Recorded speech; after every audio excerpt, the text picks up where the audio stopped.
Bienvenue sur Africa 24, chers téléspectateurs. Votre émission Politicia est de retour ce mercredi. Elle est consacrée à l'actualité politique algérienne. Mi-parcours du 4e mandat du président Abdelaziz Bouteflika. Le débat national reste occupé par les législatives du 4 mai. Quel avenir politique pour le parti au pouvoir, le Front de Libération Nationale FLN? Comment s'organise l'opposition? Quel enjeu pour l'échéance présidentielle de 2019? Eh bien, nous y répondrons en compagnie de Hichem Aboub, qui est journaliste. Bienvenue. Merci pour l'invitation. Bienvenue également à Bouzid Ichalalen, qui est également journaliste. Bonsoir, merci beaucoup pour l'invitation. Entrons sans plus tarder dans le vif du sujet. L'actuel locataire du palais d'El Mouradia a mené plusieurs réformes ces dernières années en Algérie. Comment a-t-il réformaté le système politique? Quel rôle de l'armée, colonne vertébrale du régime? De même que pour les services d'intelligence qui constituent un pouvoir parallèle, omniprésent et redoutable. Les réponses dans ce sujet d'Idelette Mirabel-Bissou. La scène politique algérienne s'est récemment enrichie avec de nombreuses réformes politiques et institutionnelles. D'abord, la réforme de la Constitution qui avait été annoncée en avril 2011 dans la foulée du printemps arabe. Après 5 années de tergiversation, elle a été votée le 7 février 2016 à une large majorité.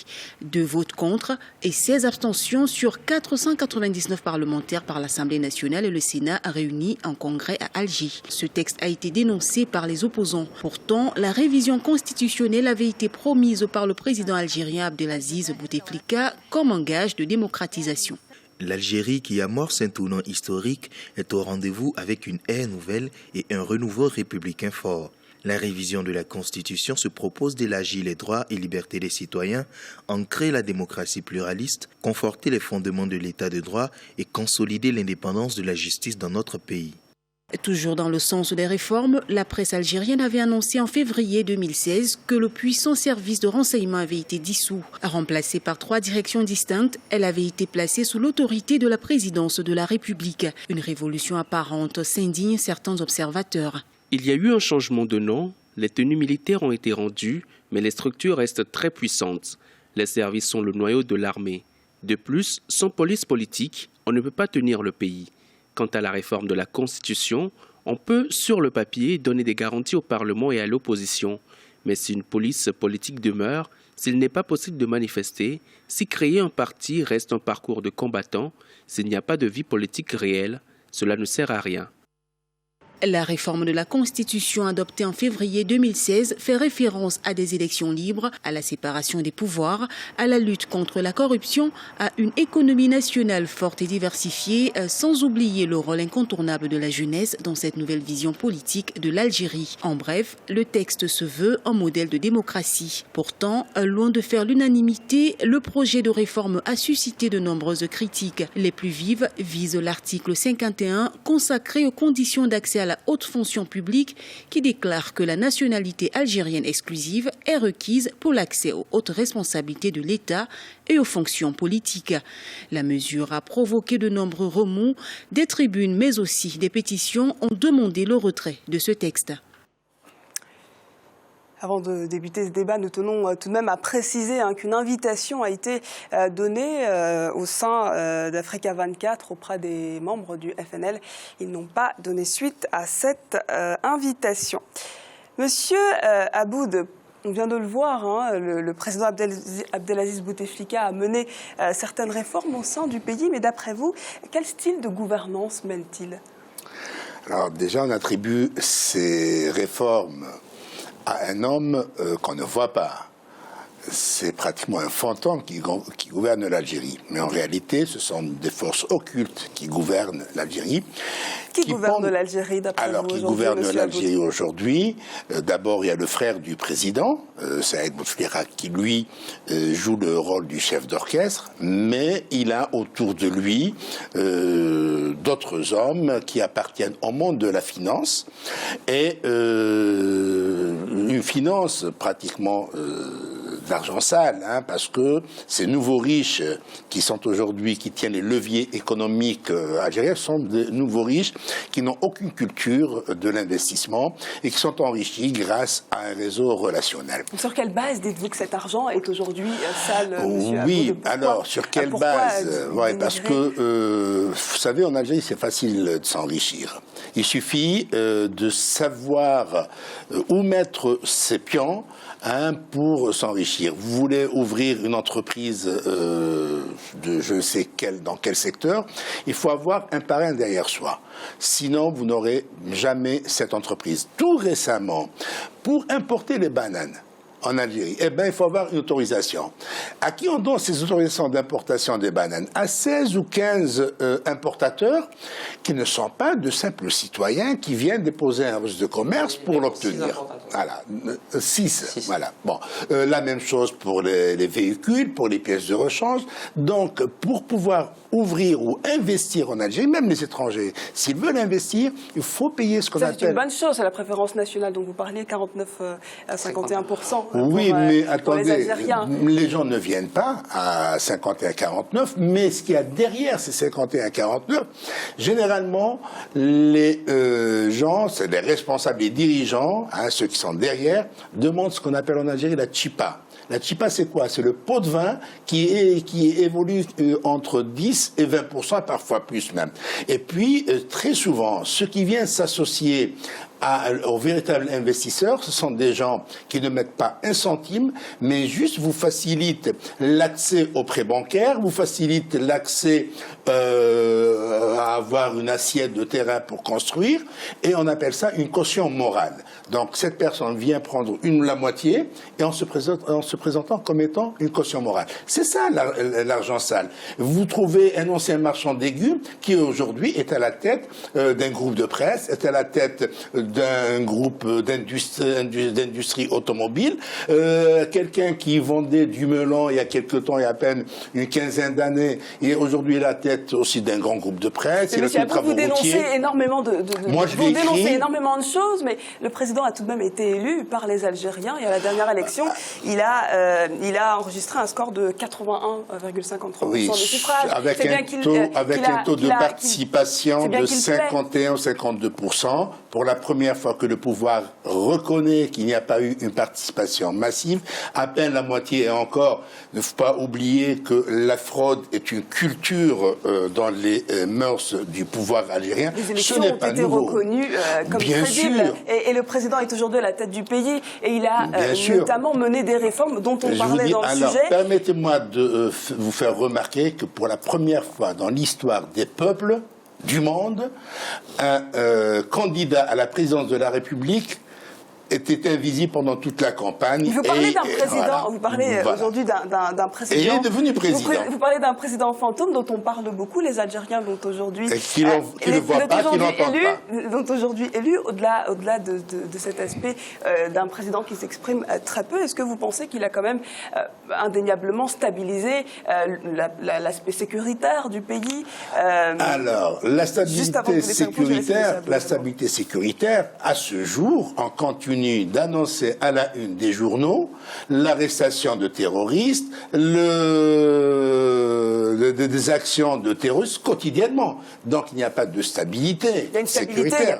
Aujourd'hui, une femme ne peut pas circuler à l'aise dans les rues d'Alger, qui est la capitale. Un étranger ne peut pas circuler à l'aise, il a bien peur d'être agressé. Donc on ne peut pas parler... Vous parlez de quelque chose de très intéressant, puisqu'on a un sondage qui a donné l'Algérie comme pays le plus heureux en Afrique. Donc c'est un peu contradictoire. Mais pour poursuivre un petit peu sur cet aspect de réformes qui ont été menées par le président Abdelaziz Bouteflika, Monsieur Ichalalen, qu'est-ce que vous pensez, vous, des réformes qui ont été menées? Moi, je pense que le pouvoir, à travers tous ces appareils et ces pions placés un peu partout dans les institutions de l'État, continue à rétrécir les champs des libertés en Algérie, à savoir, ils œuvrent avec tous les moyens qu'ils en ont pour rétrécir le champ de manœuvre des partis politiques d'opposition. De quoi parlez-vous exactement? Je parle de plusieurs lois qui ont été adoptées dans les deux chambres parlementaires. Pour citer juste un exemple, dans la loi de finances 2017, il y avait la loi la loi, l'article, je pense, 73, qui stipule que les partis politiques qui n'obtiennent pas plus de 4% dans les suffrages n'auront pas le droit de se présenter aux élections, aux prochaines élections. Du coup, c'est quelque part une manœuvre pour donner au FLN une large avance par rapport aux autres partis d'opposition, en sachant que tous les partis politiques qui n'adhèrent pas au calendrier du pouvoir n'ont pas les moyens d'ouvrir des bureaux un peu partout en Algérie, en sachant que l'Algérie... Mais l'aspect démocratique, il a été insisté au sein de la Constitution qui vient d'être adoptée l'année dernière. La séparation des pouvoirs, la lutte contre la corruption, une économie nationale forte et diversifiée ont été le centre de cette Constitution qui a été adoptée. Pour prouver justement le contraire, on a des faits en face de nous. Pour ne pas rester dans les déclarations ou de nos avis personnels, je vais juste vous citer quelques exemples. Si on parle de corruption, il y a l'ancien ministre de l'énergie et des mines, Chakib Khalil, qui vient d'être réhabilité, alors qu'il n'a même pas fait l'objet de poursuites judiciaires. Alors qu'il a été cité dans un scandale international, il a reçu des pots de vin de la part d'une grande société multinationale. Il a donné des pots de vin pour en bénéficier. Il a bénéficié d'1 million de dollars qui a été détourné. Oui. Parce qu'en signant un contrat avec une société italienne, il prend 1 million de dollars pour lui, mais il paye des pots de vin à cette société pour qu'elle lui donne ce million de dollars. Donc on a des faits en face de nous. Il y a aussi l'emprisonnement du journaliste qui est mort dans les prisons en Algérie récemment. Mais bon, la Constitution dit qu'un journaliste ne peut pas être privé de liberté après une condamnation. Excusez-moi, il y a un journaliste, c'est pour ça que je vous dis. C'est pour ça que je vous dis que ce qui a été écrit dans la Constitution et les faits réels ou la pratique ou l'application de ces textes en vérité, en réalité sur le terrain, ce n'est pas du tout la même chose. Alors Monsieur Aboud, la Constitution justement assure qu'un journaliste ne sera jamais emprisonné en Algérie, mais il y a un journaliste qui vient d'être qui est mort dans les prisons en Algérie très récemment. Alors, Monsieur Aboud, qu'est-ce que sur vous les dites? faits, je vais vous donner un cas concret que je vis actuellement. Moi, je fais l'objet d'un mandat d'arrêt par les autorités algériennes et je suis accusé d'atteinte à la sécurité nationale. Qu'est-ce que vous avez fait? Je termine. D'atteinte à la sécurité nationale, à l'intégrité territoriale. C'est-à-dire, c'est comme si je voulais prendre une partie du territoire algérien, et d'atteinte au bon fonctionnement des institutions de l'État. Pourquoi? Parce que dans le journal que je dirigeais, un de mes journalistes a donné une information que nous avions vérifiée, recoupée pendant 3 jours, et dans laquelle on avait dit que le président de la République, qui était hospitalisé en France au Val-de-Grâce, était rentré en Algérie le 15 mai 2013. Et la preuve a été apportée par un journal d'obédience à ce pouvoir, qui publie une copie de l'un des 15 décrets présidentiels signés par le président Bouteflika le 19 mai 2013. C'est-à-dire, ça corrobore et ça confirme qu'il était rentré. Alors, cet article a fait... J'ai refusé de le retirer. Donc, on m'a interdit le journal de parution. J'ai fait une déclaration de presse à des journaux étrangers à Alger. Vous avez été condamné pourquoi finalement alors? Parce que j'ai passé cet article, mais eux, qu'est-ce qu'ils disent? Pour déclaration faite à la presse internationale. Alors, une déclaration d'un journaliste à la presse internationale met en cause la sécurité nationale, l'intégrité territoriale, le bon fonctionnement des institutions. Vous appelez ça une liberté en Algérie? Vous avez fait appel aujourd'hui? Quelles sont les suites? Je ne peux pas faire appel, je fais l'objet d'un mandat d'arrêt. Vous ne pouvez plus vous rendre en Algérie aujourd'hui? Je ne peux pas rentrer. Moi, j'étais exilé pendant 14 ans, de 97 à 2012. Quand je suis rentré en 2012, j'ai créé 2 journaux.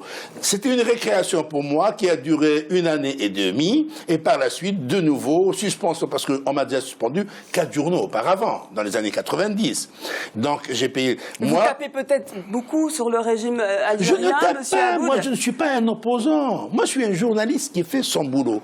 Quand j'ai de l'information, quand je fais de l'analyse, je fais une analyse sur la base de données. Comme je viens de dire maintenant, ce que je suis en train de dire, il est confirmé par mon jeune confrère. Il y a quand même beaucoup de points positifs, on peut en citer. Juste quelques-uns. Points positifs la en Algérie. coopération militaire en Afrique, elle est indéniable. indéniable. Le président a aussi insisté sur l'aspect de la politique sociale algérienne. Les Algériens aujourd'hui bénéficient beaucoup de subventions et sont heureux, effectivement. Oui, ils sont heureux. Alors ces Algériens payent le kilo de patates à un prix exorbitant. Ces Algériens, malheureusement, pour se soigner,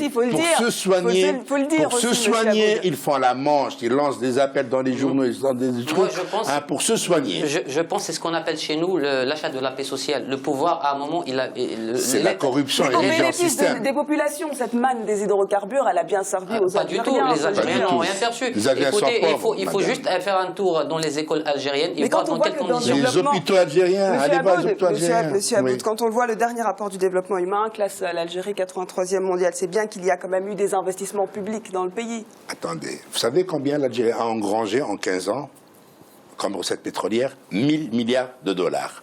Avec 1000 milliards de dollars, des États ont construit des villes, ont construit des hôpitaux, de grandes universités en Algérie. Nous continuons à ne pas pouvoir soigner nos malades. La qualité de l'enseignement est des plus déplorables. Je pense que le meilleur exemple est le président qui ne peut pas se soigner chez lui. Un président malade, je ne peux pas dire plus, un président malade qui n'a plus de force à gouverner et tout.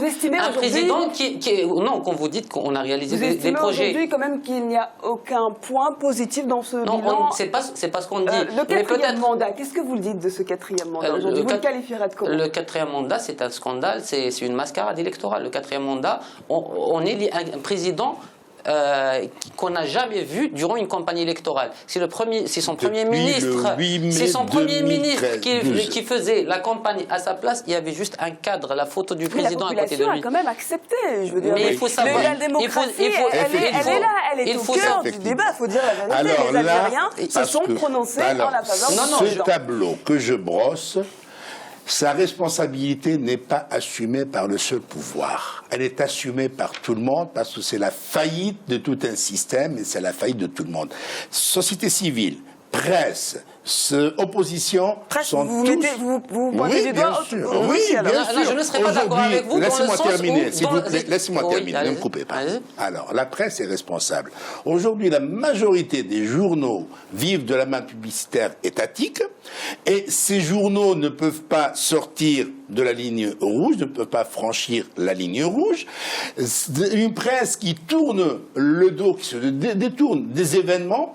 Tout récemment, le secrétaire général du parti du FLN, son fils a été arrêté à domicile en possession de 200 000 euros d'une grosse somme d'argent. La justice va clôturer. Non, il n'y a pas de justice. Non, il n'y a pas de justice. On n'est pas un tribunal ici, donc. Non, mais attendez, il a été arrêté. Il a été arrêté par la sécurité. Et ensuite, il n'a pas. La presse n'en parle pas. Laissons la justice faire son travail. On va juste faire une pause. La justice n'a pas été saisie. On va juste faire une courte pause. On va poursuivre le débat. Ne vous inquiétez pas. À tout de suite, chers téléspectateurs.